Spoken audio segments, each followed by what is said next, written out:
আমি আমার হাজবেন্ডের লাইফে যখন একটা বছর ছিলাম না, তখন আমার হাজবেন্ডের সাথে আখির একটা রিলেশন ছিল। তারা রাতে দিনে তারা সবসময় দেখা করছে, বাট সে আমার হাজবেন্ডের সাথে ঘুরছে ফিরছে, আমার হাজবেন্ডকে সে বিয়ে করবে, দেন আমাদের দুজনের সম্পর্কে সে আঘাত করছে বা আমাকে আলামিনের বিরুদ্ধে মিথ্যা কথা বলছে, আলামিনকে আমার বিরুদ্ধে মিথ্যা কথা বলছে, জানি আমরা দুজন আলাদা হয়ে যাই। কিন্তু যখন সে দেখছে আমরা আলাদা হইতে পারি না এবং আমার হাজবেন্ডকে নিয়ে কেউ কিছু ভিডিও ভাইরাল করছে, যে নেভারল্যান্ড বলেন, ফেরিল্যান্ড বলেন, রেস্টুরেন্ট বলেন, এই যে যেসব ভিডিও যেসব টিকটক ভাইরাল হয়েছে, এগুলো সত্যি সত্যি, এগুলো আমার হাজবেন্ডের সাথে সে ঘুরছে ফিরছে, আমার হাজবেন্ডকে সে বিয়ে করবে, হ্যান করবে, ত্যান করবে, সবকিছু এগুলো সবকিছু সত্যি। আমি যে বলছি আমার ফ্রেন্ড, সে আমার কোনো ফ্রেন্ড না, সে আমার কিছু ছিল না, আমার হাজবেন্ডের দ্বারাই আমি তাকে চিনছি। আমি এগুলো নিয়ে কখনো সামনে আসতে চাই না, কিন্তু আমাকে তোমরাই বাধ্য করছো, আমাকে বিভিন্ন ফেক অ্যাকাউন্ট থেকে আমাকে বাজে বাজে কমেন্ট করতেছে। তখন সে তার স্বার্থের জন্য আমাকে দিয়ে তার সাথে ভিডিও করছে, ভিডিও করার পরে সে আর আমাকে চিনে না, সে আমার কোনো মেসেজের রিপ্লাই দেয় না।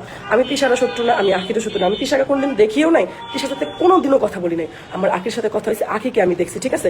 সবাই একটাই কথা বলছি, তুমি কেন আখির সাথে ভিডিও করছো? আখির সাথে ভিডিও এই জন্য করছি জানি আমার হাজবেন্ডকে নিয়ে কেউ কোনো বাজে কথা না বলে। আমার যে যারা ফলোয়ার্স আছে বা আমার যে ফ্যামিলি, বিশেষ করে আমার যে ফ্যামিলি আছে, আমার সেই ফ্যামিলির মানে কমেন্টে যায় আমার ভালো ভিডিও, আমার তো কোনো খারাপ ভিডিও জীবনে বের করতে পারবে না এআই ছাড়া। তখন সে তার স্বার্থের জন্য আমাকে দিয়ে তার সাথে ভিডিও করছে, ভিডিও করার পরে সে আর আমাকে চিনে না, সে আমার কোনো মেসেজের রিপ্লাই দেয় না। অথচ আমার হাজবেন্ড যাকে তাকে কল দেয়, আমার হাজবেন্ডের কল ব্যাক করে, অথচ আমি যে তাকে এতগুলো মেসেজ দিছি তখন আমার মেসেজের সে রিপ্লাই দেয় না। আমার হাজবেন্ড কল দিছে, আমার হাজবেন্ডের সাথে সাথে সে কল ব্যাক করছে, আমার হাজবেন্ডের সাথে কথা বলছে।